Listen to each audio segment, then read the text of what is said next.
মানুষ হয় নিজের সৌভাগ্যের দ্বারা এগুলো লাভ করে থাকেন বা কর্মের দ্বারা।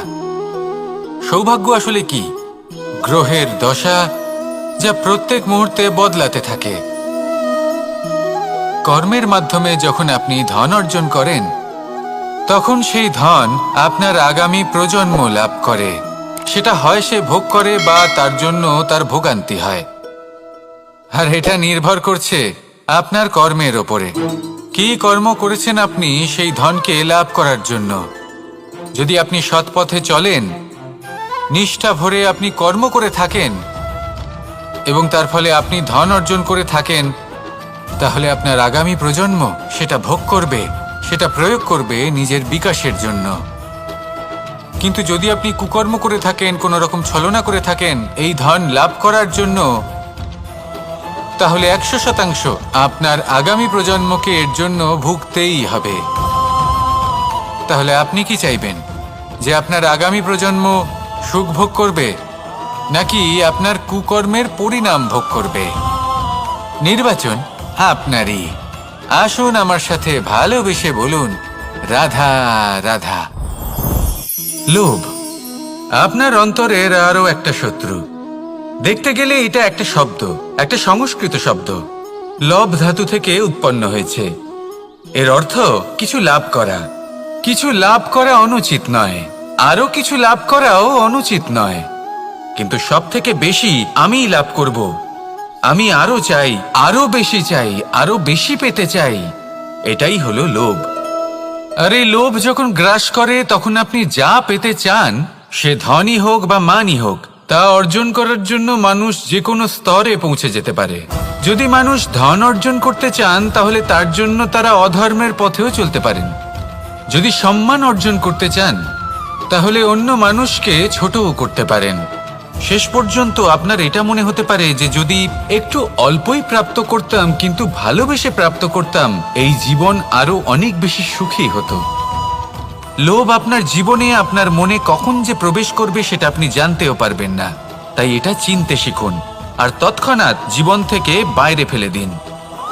যা কিছু লাভ করতে চান তা ভালোবেসে লাভ করুন, আর সেই ভালোবাসার সাথেই বলুন, রাধা রাধা।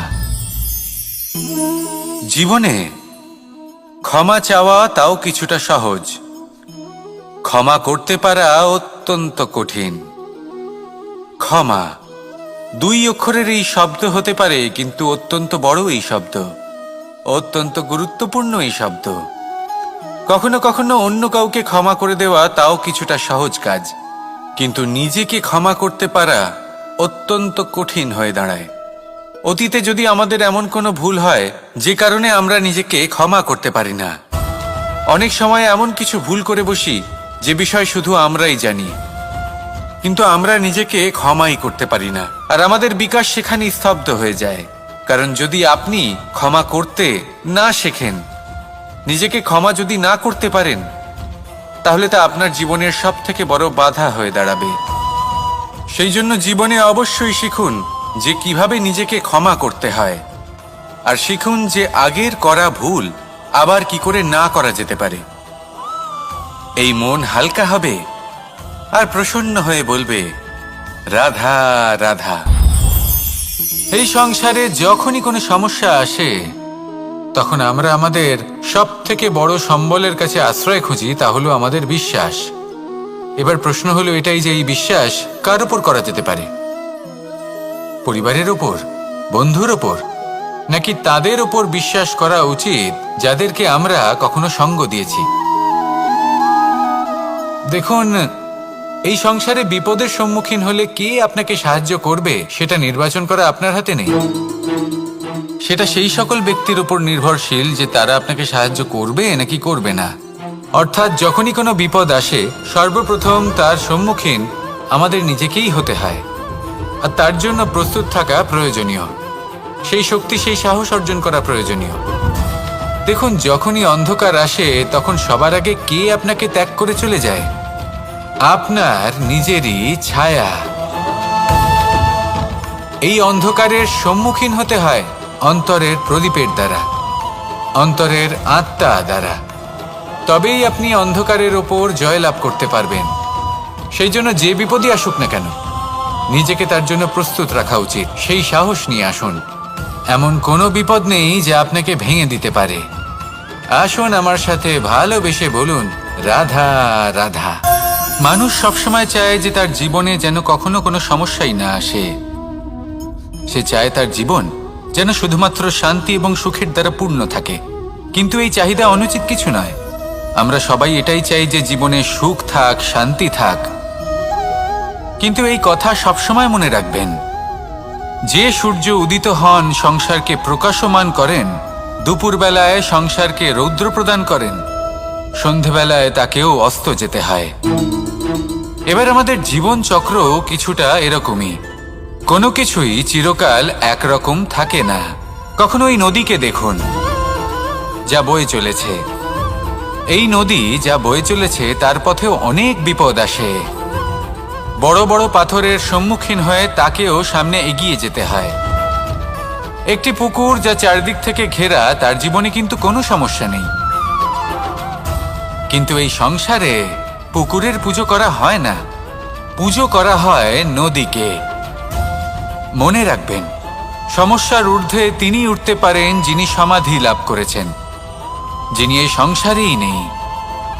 যিনি এই সংসারে আছেন এবং জীবিত আছেন, তার জীবনের সমস্যা হলো শ্বাসবায়ুর মতোই গুরুত্বপূর্ণ। আসুন আমার সাথে ভালোবেসে বলুন, রাধা রাধা। আজ আমি আপনাকে একটা ছোট্ট কাহিনী শোনাবো।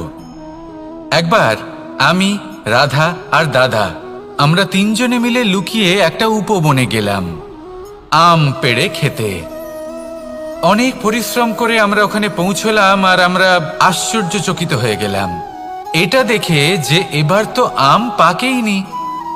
এবার দাদা কি করলেন, একটা আম পাড়লেন আর সেটা চাখলেন, আর উনি নিরাশ হয়ে পড়লেন। উনি বললেন যে এটা তো খুবই টক। তারপর রাধা একটা আম পাড়লো আর সেটা চেখে দেখল, আর রাধা উৎসাহিত হয়ে পড়ল। আমি রাধাকে জিজ্ঞেস করলাম, কি হয়েছে, তুমি এত উৎসাহিত কেন? তখন রাধা বলল যে এবার এত বেশি টক আম হয়েছে যে এগুলো দিয়ে আমরা আচার বানাবো। তাহলে দাদা ওখান থেকে বেরিয়ে গেলেন নিরাশ হয়ে এবং খালি হাতে। রাধাও ওখান থেকে বেরিয়ে গেল কিন্তু উৎসাহিত হয়ে, আর অনেকগুলো কাঁচা আম সাথে নিয়ে। এর থেকে আমরা কি শিক্ষা পেতে পারি?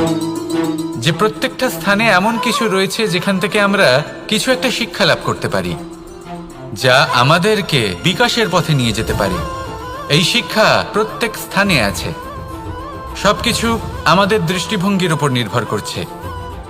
যখনই আমাদের জীবনে, আমাদের সম্পর্কে কোনো সমস্যা, কোনো বিপদ আসে, তখন বেশিরভাগ মানুষ সেই বিষয় নিয়ে দুঃখী হয়ে পড়েন। আর কিছু মানুষ এমনও থাকেন যারা শেষ পর্যন্ত তার সমাধান করেন, বিপদকে পরাজিত করেন, সম্পর্কগুলিকে আবার জুড়ে দেন। যদি আপনি সুখের খোঁজ করেন তাহলে আপনি সুখ অবশ্যই পাবেন, প্রসন্নতা অবশ্যই পাবেন। যদি আপনি দুঃখ খোঁজেন তাহলে দুঃখ অবশ্যই পাবেন। এবার আপনি কি খুঁজতে চান, সেই চয়ন আপনারই। আসুন আর আমার সাথে ভালোবেসে বলুন, রাধা রাধা। কখনো কোনো প্রজাপতিকে উড়তে দেখেছেন? কি সুন্দর উড়ে বেড়ায় সে, এক ফুল থেকে অন্য ফুলে, এক পাতা থেকে অন্য পাতার উপর। কিন্তু সে কিভাবে উড়তে শেখে কখনো ভেবেছেন? জন্ম থেকেই কিন্তু প্রজাপতির ডানা থাকে না। ও কিন্তু ছোট্ট একটা ডিমের আকারে জন্ম লাভ করে। তারপর সেই ডিমটি ভেঙে একটি কীট বাইরে আসে। আস্তে আস্তে সে বড় হয়, ওর শক্তি বৃদ্ধি পায়। তারপর সে সেই কীট দশা ত্যাগ করে নিজের ডানাগুলি মেলে। এই প্রক্রিয়া তার কাছে সরল নয়, অত্যন্ত যন্ত্রণাদায়ক প্রক্রিয়া, কিন্তু সে সেই যন্ত্রণা মেনে নেয়। আর তারপর আস্তে আস্তে সে উড়তে শেখে। শুধুমাত্র আকাশে উড়ে বেড়ায় তা নয়, আমাদের মনের মাঝে উড়ে বেড়ায়। এবার এই ডিম থেকে প্রজাপতি হয়ে ওঠার যে যাত্রা, এটা যতটা কঠিন, ততটাই কঠিন হয় এই সংসারে শ্রেষ্ঠ কর্ম করা, ততটাই কঠিন হয় এই সংসারে মহান হয়ে ওঠা। সেই জন্য প্রয়োজনীয় প্রচেষ্টা এবং সময়। নিরন্তর প্রচেষ্টা করতে থাকুন, পর্যাপ্ত সময় নিন এবং আপনি নিজেকে এই আকাশে উড়ন্ত অবস্থায় পাবেন। আসুন আমার সাথে ভালোবেসে বলুন, রাধা রাধা, রাধা রাধা। আপনারা হয়তো ভাবছেন কি আশ্চর্য ব্যাপার, প্রত্যেকবার আমি কথা শেষ হওয়ার পরে রাধা রাধা বলি। এইবার আমি আগেই বলে দিলাম। কারণটা কি? কারণ হলো অত্যন্ত বিশেষ। প্রত্যেকবার কথা সমাপ্ত হবার পরে আপনাদের সবার মধ্যে ভালোবাসা বিতরণ করতে চাই, তাই রাধা রাধা বলি। কিন্তু এইবার এই নতুন এবং বিশেষ সূত্রপাতে প্রথমে প্রেম বিতরণ করা অত্যন্ত আবশ্যক। এবার একটা বিষয় আছে যা জানেন হয়তো সকলেই, কিন্তু বুঝতে খুব কম জন পারেন। এই প্রেম, এই আনন্দ, এই সকল কিছুর সূত্রপাত হয় নিঃস্বার্থ আবেগের দ্বারা। ঠিক যেমন একজন মাতাকেই দেখে নিন। যখনই একজন মাতা সন্তানকে জন্ম দেন, তখন এই সংসার ভুলে যায় যে তার জন্য এটা একটা নতুন জন্ম। কারণ একজন নারী তখন একজন মাতৃরূপে নতুন ভাবে জন্ম নেন। একজন নারী স্ত্রী ও গৃহবধূ রূপে কিছু অধিকার লাভ করে থাকেন, কিন্তু তিনি যখন মা হয়ে যান তখন তিনি শুধুই দান করতে শেখেন। নিজের সন্তানের জন্য কত কিছুই না করেন, তাকে বাৎসল্যের সাগরে ভাসিয়ে নিয়ে যান। এই সংসারে রাজকুমার জন্ম নিতেই পারেন, তাকে রাম এবং লক্ষ্মণ কিন্তু মায়েরাই বানিয়ে তোলেন। একজন গোয়ালা জন্ম নেয়, তাকে দ্বারকাধীশ একজন মাই বানিয়ে তোলেন। পিতা হলেন সেই পর্বত যার একটা অংশ হলো তার সন্তান, কিন্তু মা হলেন সেই শিল্পী যিনি একটা পাথরকে খোদাই করে এমন এক মূর্তি গড়ে তোলেন যাকে সকলে পূজনীয় মনে করেন। তাহলে স্মরণ করুন সেই সকল মুহূর্ত যেগুলি আপনি নিজের মাতার সাথে অতিবাহিত করেছেন। অনুভব করতে পারবেন যে কিভাবে এক মুহূর্তেই এই মন প্রফুল্ল হয়ে ওঠে। এবারের কারণ কি? এর কারণ হলো এই জীবনের আসল দ্বারই হলো মমতা।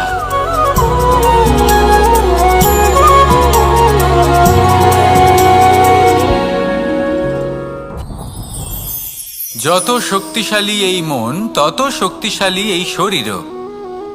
এই যে আমাদের শরীর, এটা আসলে কি? এ হলো একটা রথের মতো। আর একটা রথ ততক্ষণ চলতে পারবে না যতক্ষণ না তাকে কোনো সারথি চালাবে। এই মন হলো শরীরের সারথি। এবার ভাবুন, যদি এই সারথি শক্তিহীন হয়, দুর্বল হয়, তাহলে এই রথের কি হবে? এটা উচিত পথে চলতে পারবে না, উচিত গতিতে চলতে পারবে না, মন মতো স্থানে এটা পৌঁছতেও পারবে না। সেই জন্য মনের শক্তি অত্যন্ত প্রয়োজনীয়। এবার মনের শক্তি আমরা কোথা থেকে লাভ করি? দৃঢ়তার শক্তি থেকে। এবার এই শক্তি আমরা কিভাবে বাড়াতে পারি? আমরা প্রতিদিন কিছু নতুন স্থির করি, কিছু ছোট কিছু বড়। আর যেই আমরা নতুন কিছু পূর্ণ করি, আমাদের মনের শক্তি বেড়ে যায়। আর যদি পূর্ণ না করতে পারি, মনের শক্তি কমে যায়। একটা দেওয়ালের মতো ছোট ছোট ছোট ছোট শিলা আমরা একটার পর একটা স্থাপন করে একটা দেওয়াল তৈরি করি। এতগুলো পাথর যখন একত্রিত হয়ে যায়, তখন এমন এক দেওয়াল তৈরি হয় যাকে ভাঙা প্রায় অসম্ভব হয়ে দাঁড়ায়। সেরকমই হয় মন এবং দৃঢ়তা। ছোট ছোট কাজ করে নিজের লক্ষ্য পূর্ণ করুন। এই লক্ষ্য যদি পূর্ণ হয়, তবে মনের শক্তি বাড়বে। কিছুটা এইভাবে যে যত বড়ই বিপদ আসুক না কেন, সেই বিপদ নিজে হার মেনে নেবে, কিন্তু আপনার মন ততটাই শক্তিশালী থাকবে। তাই মনের শক্তি বাড়াতে থাকুন, যাতে আপনি উচিত পথে চলতে পারেন, উচিত গতিতে চলেন আর মনোবাঞ্ছিত স্থানে পৌঁছতে পারেন। তবেই এই মন প্রসন্ন হয়ে বলবে, রাধা রাধা। আমি রাধাকে ভালোবাসি, আর এই কথাটা সমগ্র সংসার জানে। আর সময় অন্তরে লীলার দ্বারা, বিভিন্ন ঘটনা দ্বারা, কর্মের দ্বারা আমি নিজের এই ভালোবাসা রাধার সামনে প্রকাশ করি। এবার আপনি বলবেন, এসবের কি প্রয়োজন? রাধা কি এই কথা জানে না যে কৃষ্ণ তাকে কতটা ভালোবাসে? অবশ্যই জানে, কিন্তু এই যে ভালোবাসা, তা মনে রেখে দেওয়ার জন্য নয়, তা প্রকাশ করার জন্য। আর বারংবার এই ভালোবাসাকে প্রকাশ করা উচিত, উচিত সময় এবং উচিত সুযোগ দেখে। কিরকম? এবার যদি আপনি প্রেমীর সাথে কোনো উৎসবে থাকেন, তাহলে তার সাথে নৃত্য সঙ্গীত করুন।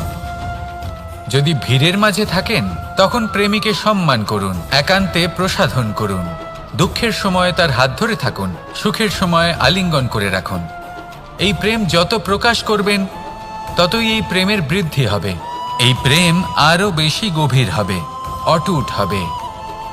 তাই এই প্রেমকে মনে নয়, আপনার জীবনে স্থান দিন। মন খুলে প্রকাশ করুন আর আমার সাথে ভালোবেসে বলুন, রাধা রাধা।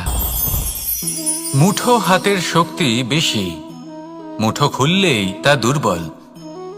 তা এমন কি থাকা উচিত এই বন্ধ মুঠোয় যা লাখের সমান? মানসিকতা এবং স্বপ্ন। মানুষ জন্মগ্রহণ করে, তার মানসিকতা সময়ের সাথে উন্নত হয়। মানসিকতা অনুযায়ী সে স্বপ্ন দেখে, আর সেই স্বপ্ন সার্থক করতে সে পরিশ্রম করতে থাকে। কিন্তু খুব গুরুত্বপূর্ণ একটা কথা আছে যা আপনার মনে রাখা উচিত। আপনার এই মানসিকতা, আপনার এই স্বপ্ন, তা যেন আপনার নিয়ন্ত্রণে থাকে। আপনার বন্ধ মুঠোয় যেন এর লাগাম থাকে, আপনি যেন এর প্রভু হন। যদি তা হয়, তবেই আপনি লাভবান হবেন। যদি এরা আপনাকে নিয়ন্ত্রণ করতে থাকে, যদি আপনার মুঠো খুলে যায়, না পথ আপনার নিয়ন্ত্রণে থাকবে, না মানসিকতা থাকবে, না স্বপ্ন নিয়ন্ত্রণে থাকবে। আর যদি তাই হয়, তাহলে আপনি আপনার ভবিষ্যৎ নষ্ট করে ফেলবেন। তাই নিয়ন্ত্রণ করতে শিখুন নিজের বিচার বুদ্ধি, নিজের মানসিকতা, নিজের স্বপ্নকে। নিজের এই স্বপ্ন পূরণ করুন আর আমার সাথে ভালোবেসে বলুন, রাধা রাধা। আমার কাছে যশোদা মা যেমন, আমার কাছে দেবকী মা যেমন, আমার কাছে ঠিক তেমনই হলেন গোমাতা। এবার ভেবে দেখার বিষয় হলো এটা যে এই সংসারে অসংখ্য প্রাণী আছে। একজন গাইকে একজন মায়ের মর্যাদা কেন দেওয়া হয়? তাহলে এর অনেকগুলো কারণ আছে। এই গাই অর্থাৎ গোমাতা, এনারা হলেন অত্যন্ত শান্ত, শান্তিপ্রিয়, কখনো কারোর কোনো ক্ষতি করতেই পারেন না। গোমাতা যে দুধ নিজের বাছুরকে পান করান, সেই দুধই আমাদেরও দেন। সেই দুধ পান করে আমরা শক্তি লাভ করি। এই দুধ থেকে আমরা মাখন, ঘি, পায়েস, এইসব সুস্বাদু খাবার লাভ করি। গোমাতার গোবর আমাদের জ্বালানি হিসেবে সাহায্য করে, যার ফলে খুব কম সংখ্যক কাঠ ব্যবহার করা যায় এবং বেশিরভাগ জঙ্গল সুরক্ষিত থাকে। গোমাতার গোমূত্র, সেটাও আমাদের কাছে লাভজনক। এর দ্বারা আমরা অনেক রোগ থেকে মুক্তি লাভ করতে পারি। গোমাতা যখন একটি বাছুরকে জন্ম দেন, তখন সেই বড় হয়ে আমাদের ক্ষেত কর্ষণ করে। সেই জন্য গাইকেও জীবনে মায়ের মর্যাদা দেবেন। যতটা সম্ভব তাকে সেবা করুন এবং ভালোবেসে তাকে পালন করুন। এই মন নিজে থেকেই প্রসন্ন হয়ে বলবে, রাধা রাধা। চলতে থাকা, থেমে যাওয়া, বিশ্রাম নেওয়া, তারপর দম নিয়ে পুনরায় দাঁড়িয়ে পড়া, আর তারপর আবার সেই পথ চলা। এটা জীবনের অভিন্ন এক অঙ্গ, এটার থেকে আপনি পালাতে পারবেন না। কিন্তু এই অঙ্গকে আপনি নিজের জীবনে কিভাবে প্রয়োগ করবেন, কিভাবে তাকে কাজে লাগাবেন, সেই সিদ্ধান্ত আপনাকে নিতে হবে। যারা হেরে যান তারাও জীবনে থমকে যান, আবার যারা জেতেন তারাও দাঁড়িয়ে পড়েন।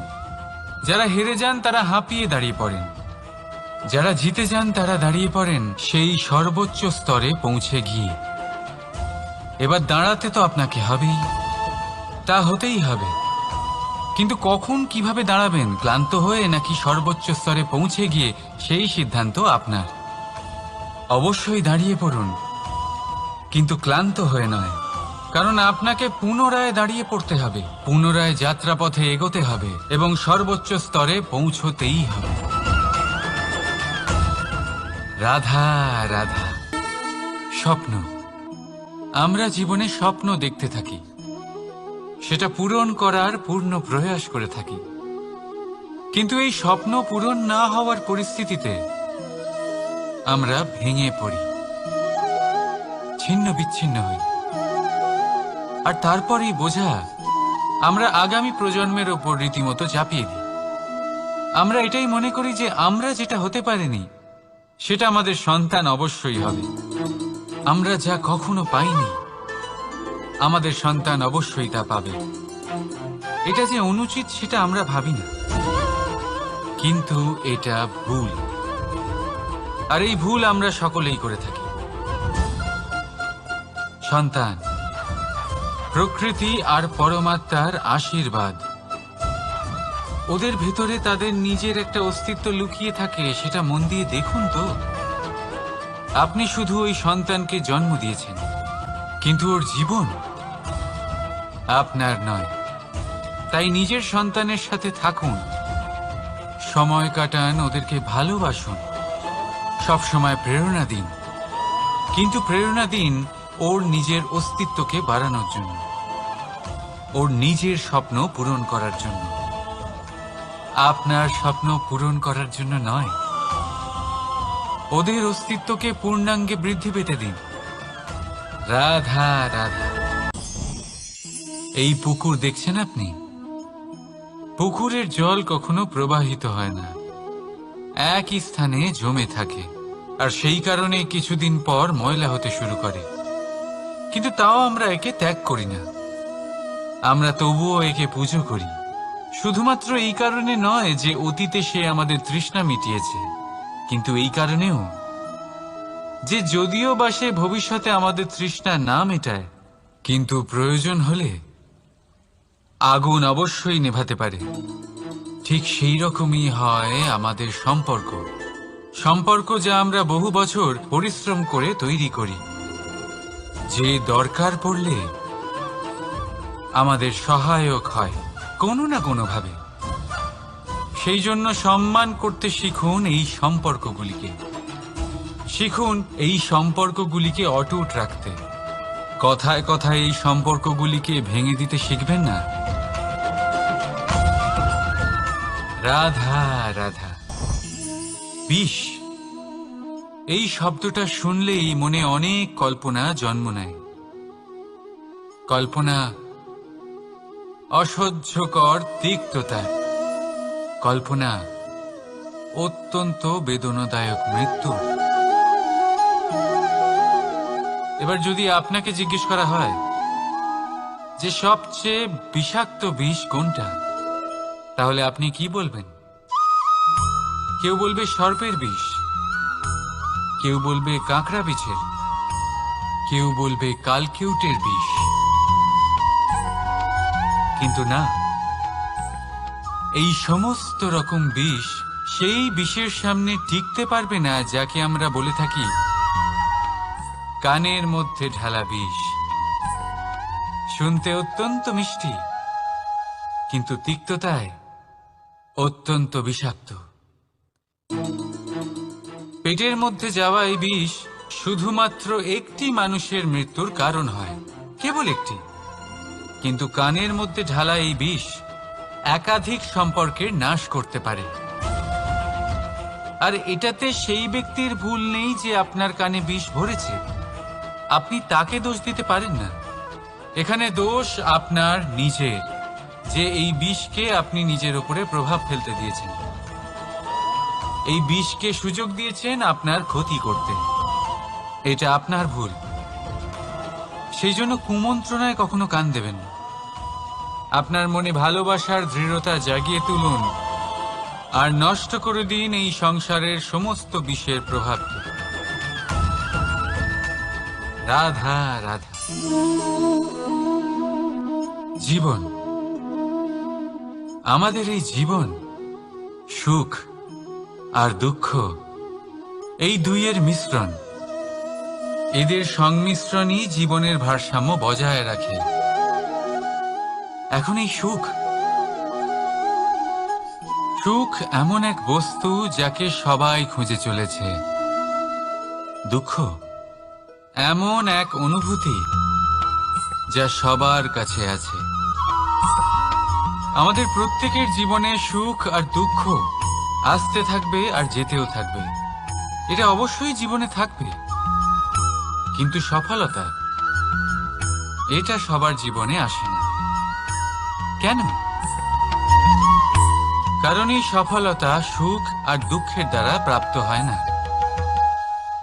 সফলতা প্রাপ্ত হয় নিজের উপরে বিশ্বাস করতে থাকলে। আকাশের ওই সূর্যকে দেখুন, সূর্যের বিশ্বাস আছে নিজের উপর যে সে সমস্ত জগৎকে আলোকিত করতে পারবে, নিজের প্রথম রশ্মি দিয়ে অন্ধকারকে দূর করতে পারবে।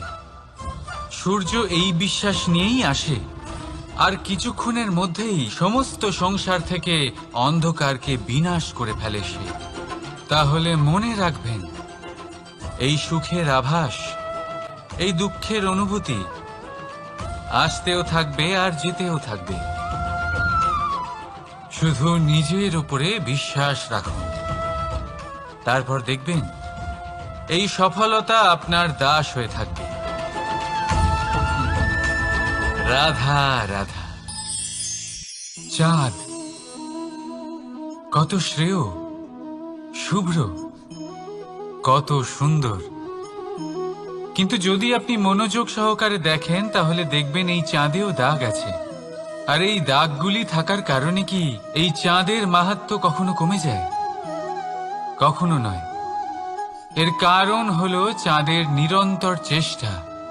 একবার এই আকাশে দেখুন, এই অন্ধকার সবসময় চেষ্টা করে চাঁদকে ঢেকে দেওয়া, কিন্তু এই চাঁদ সবসময় এই অন্ধকারের সাথে লড়াই করতে থাকে। অমাবস্যা থেকে শুরু করে চাঁদের এই যাত্রা পূর্ণিমা অবধি পৌঁছেই যায়। আর তাই এই চাঁদের পুজো করা হয়, এই কারণে এই চাঁদকে মাহাত্ম্য দেওয়া হয়। এইভাবেই যদি আপনার মধ্যে কোনো দোষ থাকে, কোনো খারাপ কিছু থাকে, তাহলে সেটা কোনো বড় ব্যাপার নয়। চেষ্টা করুন সেটাকে শুধরে নেওয়ার, কিন্তু সেই কারণে নিজেকে খারাপ মনে করা এটা অনুচিত। নিজের ভুলগুলো, নিজের দোষগুলো, নিজের খারাপ দিকের কথা ভুলে আপনি এই সংসারের ভালোর দিকে প্রস্থান করেই দেখুন না। আপনি দেখবেন আপনার অন্তরের তেজ ঠিকরে বেরোচ্ছে। রাধা রাধা। এই পিঁপড়েদের দেখছেন আপনি? সবাই একই রকমের। এদের মধ্যে তফাৎ খুঁজে বার করা অসম্ভব। মনে হয় যেন ওদের আলাদা আলাদা অস্তিত্বই নেই। কিন্তু যদি আপনি মন দিয়ে দেখেন তাহলে দেখবেন প্রতিটা পিঁপড়ের আলাদা কাজ নির্ধারিত, তাদের আলাদা অস্তিত্ব আছে। কেউ বাড়ি বানানোর জন্য মাটি সংগ্রহ করতে পটু, কেউ ঢিপি বানাতে পটু, কেউ খাবার খোঁজায় পটু, আবার কেউ সেই খাবার আনায় পটু। ঠিক সেরকমই হয় মানুষেরা। মনে হতেই পারে সবাই একই রকম, কিন্তু কিন্তু প্রতিটা মানুষের ব্যক্তিত্ব, প্রতিটা মানুষের অস্তিত্ব ভিন্ন হয়। আর সত্যি কথা বলতে কি, প্রতিটা মানুষের ভিন্নতাই আমাদের প্রগতির দিকে নিয়ে যায়।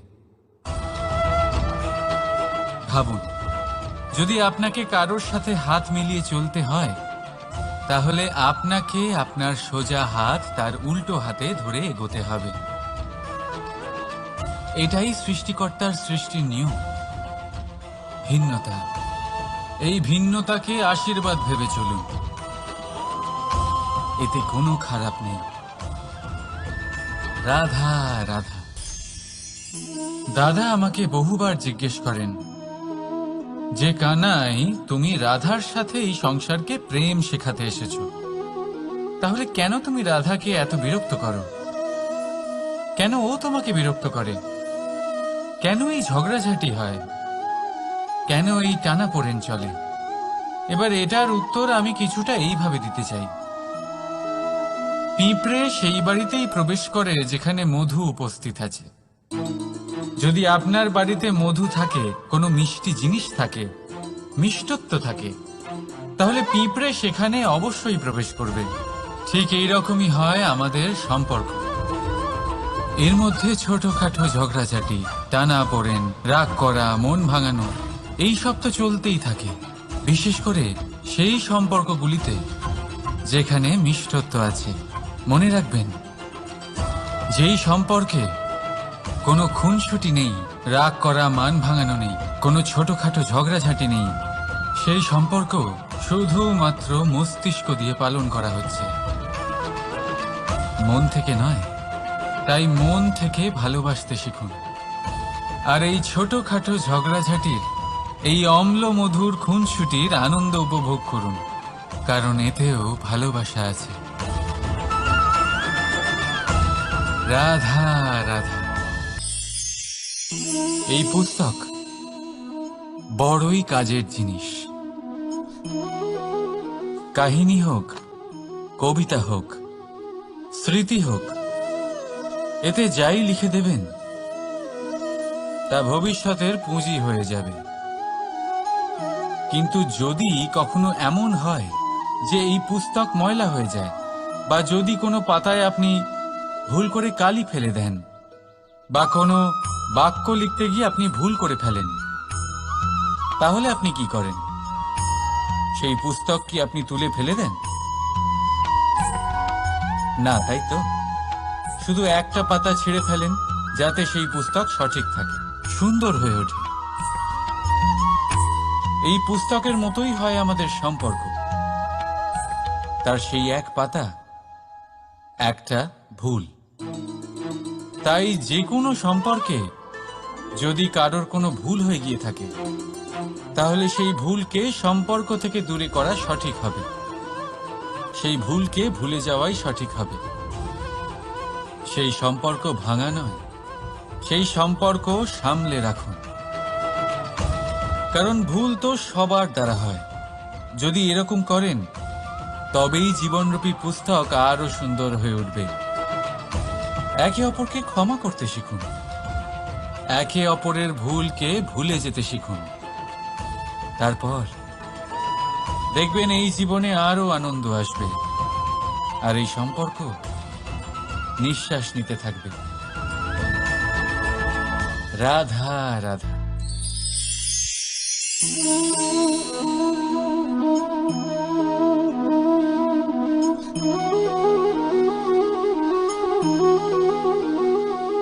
আমার এই ছায়া দেখতে পাচ্ছেন আপনি? প্রকাশের স্রোত যখন মধুর আর দূরে থাকে, তখন এই ছায়া লম্বা হয়ে যায়। কিন্তু যেই প্রকাশের স্রোত মাথার উপরে চলে আসে, এই ছায়ার আকার ক্রমশ ছোট হতে থাকে, আর অন্ধকারে তো এই ছায়া বিলুপ্ত হয়ে যায়। কিছুটা এরকমই হয় আমাদের অহংকার। সুখের আগমন হলে, বৈভবের উপলব্ধিতে এটা বাড়তে থাকে।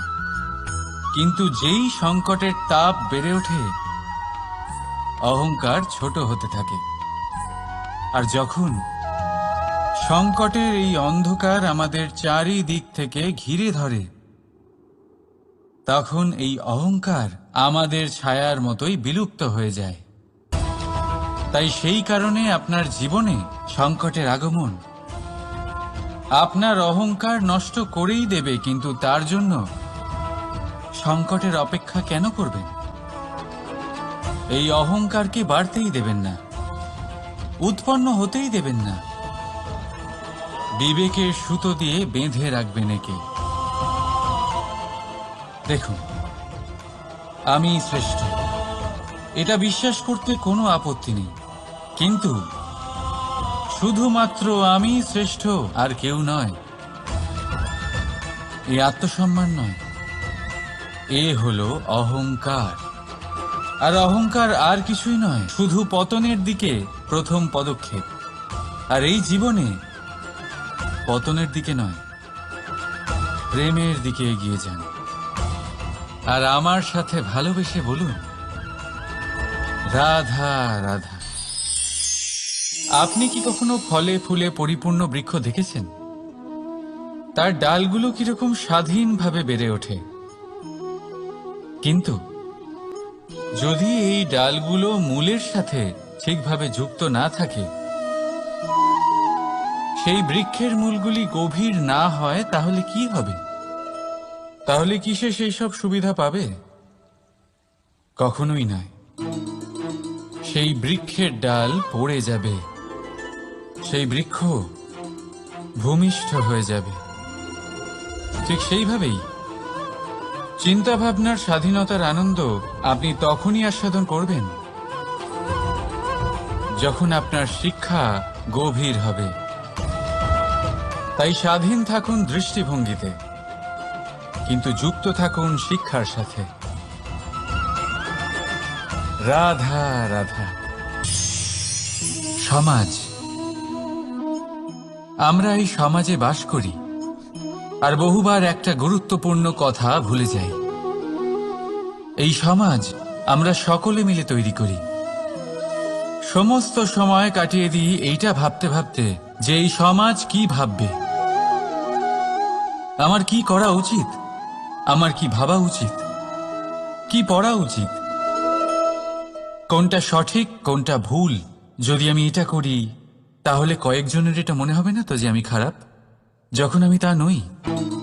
মনে ভয় উৎপন্ন হয় সেই কয়েকজন মানুষের জন্য। তার কারণ হলো আমরা আমাদের মনের কথা শুনতে পাই না, না শুনতে পাই, না বলতে পারি, আর না করতে পারি। সেই কয়েকজন মানুষের ভয় আমরা খারাপের বিরোধিতা করা ছেড়ে দিই।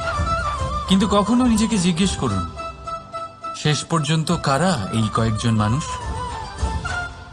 এই সংসারে প্রতিটি মানুষেরই নিজের আলাদা আলাদা ব্যক্তিত্ব আছে, আলাদা দৃষ্টিভঙ্গি আছে। তাই যদি আপনি এটা ভাবেন যে আপনি সবাইকে খুশি করতে পারবেন, তাহলে আপনি ভীষণ বড় ভুল করছেন। জীবনে কর্ম তাই করুন যাতে আপনার অন্তরাত্মা সন্তুষ্ট হয়, আর অন্তরাত্মা সন্তুষ্ট তখনই হবে যখন আপনার কর্ম শুভ হবে। তাই নিজের মনের কথা শুনে এই সংসারে শুভ কর্ম করতে থাকুন, তবেই এই সংসারের কর্মে আপনি সার্থক হবেন। রাধা রাধা। এই পাতাকে দেখুন, কত কোমল, কত শীর্ণ। যদি এর উপরে একটুও জোর খাটান, বেঁকে যাবে। পাতা তো এরকমই হয়, একটু জোর খাটালেই তা বেঁকে যায় এদের নমনীয়তার জন্য। কিন্তু ওদের এই নমনীয়তার জন্য ঝড়ে বিপর্যয়ে ওরা ভেঙে পড়ার থেকে বেঁচে যায়। যদি এদের বদলে কোনো দৃঢ় বৃক্ষ হয়, তখন হাওয়ার তীব্র গতি সে সহ্য করতে পারে না, তার সম্মুখীন হতে পারে না, ভেঙে পড়ে যায় সে। ঠিক সেই রকমই হয় আমাদের সম্পর্ক। যদি এর মধ্যে সেই নমনীয়তা না থাকে, অহংকারের দৃঢ়তা থাকে, সেই সম্পর্ক নষ্ট হয়ে যায়। তাই আনুন এই নমনীয়তা আপনার সম্পর্কে, যাতে কাল যদি কোনো সমস্যা এসে দাঁড়ায়, এই সম্পর্ক যেন না ভেঙে যায়। একবার ওই আকাশের দিকে তাকান, সূর্য চন্দ্রকে দেখে নত হয়ে যায়, আর আমরা তো সাধারণ মানুষ। তাই সম্পর্ক নিচু করবেন না, সম্পর্কের সামনে নত হতে শিখুন। রাধা রাধা।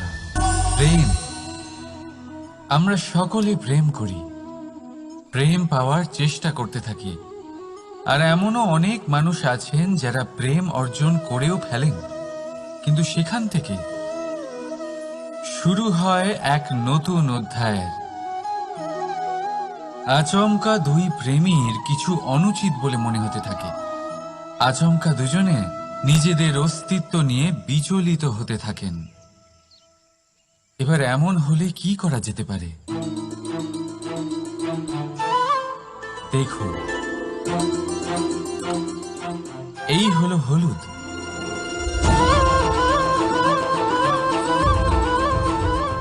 আর এই হলো চুন।